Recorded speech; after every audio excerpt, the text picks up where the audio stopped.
ชมการแข่งขัน MotoGP ครับที่17เซปังนะครับประเทศมาเลเซียจากสิงคโปร์ครับผม1 รางวัลนะครับมี 2 ท่านนะครับ5 รางวัล5 ชื่อพูดง่ายๆนะครับ10 รางวัล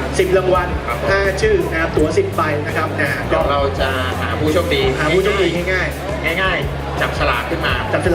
ชื่อท่านไหนที่อยู่ขึ้นมารับรางวัลได้ครับถ้าไม่อยู่ขอสลับสิทธิ์เลยนะครับมีครับผมจากสิงคโปร์จับรางวัลเป็นตั๋วเข้าชมการแข่งขัน5 รางวัลครับ5 รางวัลท่านนะครับผมตรงนี้มีเทียมท่านแรกครับแล้วตึก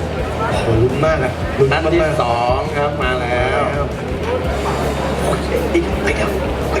ท่านที่3มาแล้วท่านที่4มาแล้ว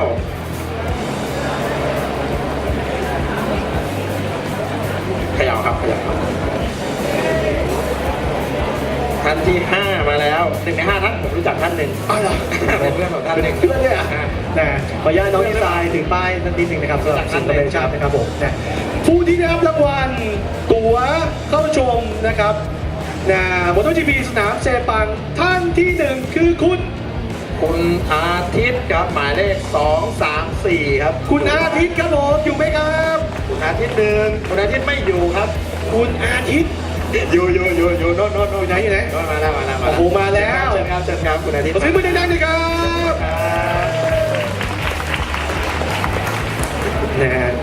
ท่านที่2ครับน่าจะเป็นสุภาพสตรีครับหมายเลข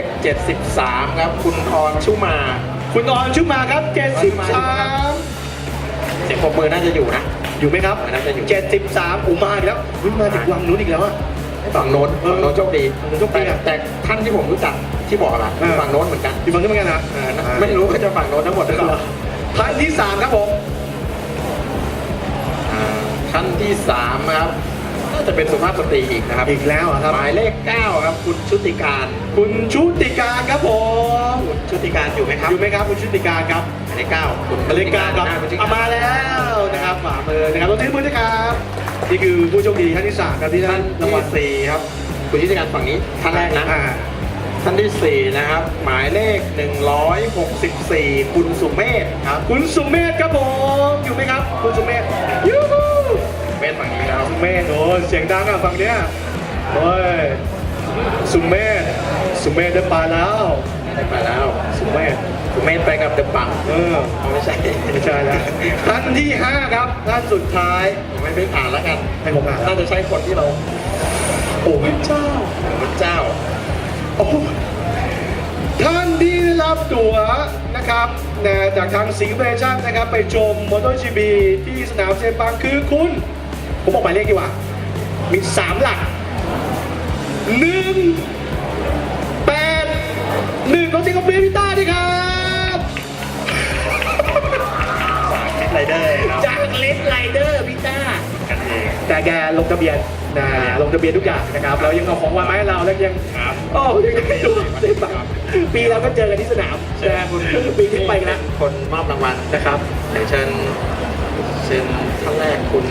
ณอาทิตย์ใช่ไหมครับ ครับ เชิญคุณอาทิตย์ตรงนี้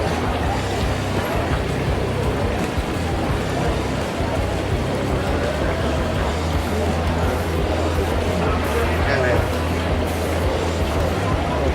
อันนี้นะครับ1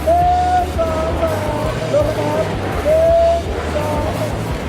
2ขอบคุณครับ ท่านที่ 2 ครับผมเรียนเชิญครับ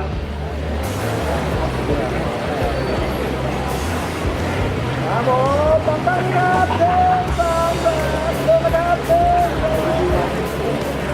โอเคขอบคุณครับ ท่านที่ 3 ครับผมอ่า ดังนะครับลงนะครับโอเคขอบคุณครับ ท่านที่ 4 ครับผมเรียนเชิญครับผมพี่สุเมธเรียนเชิญครับผม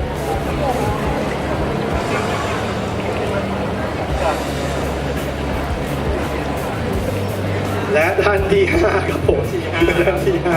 5นะครับขอบคุณครับนะ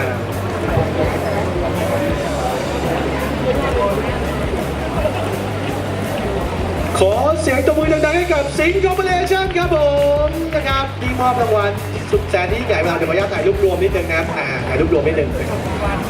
ไปหนึ่งภาพนะครับ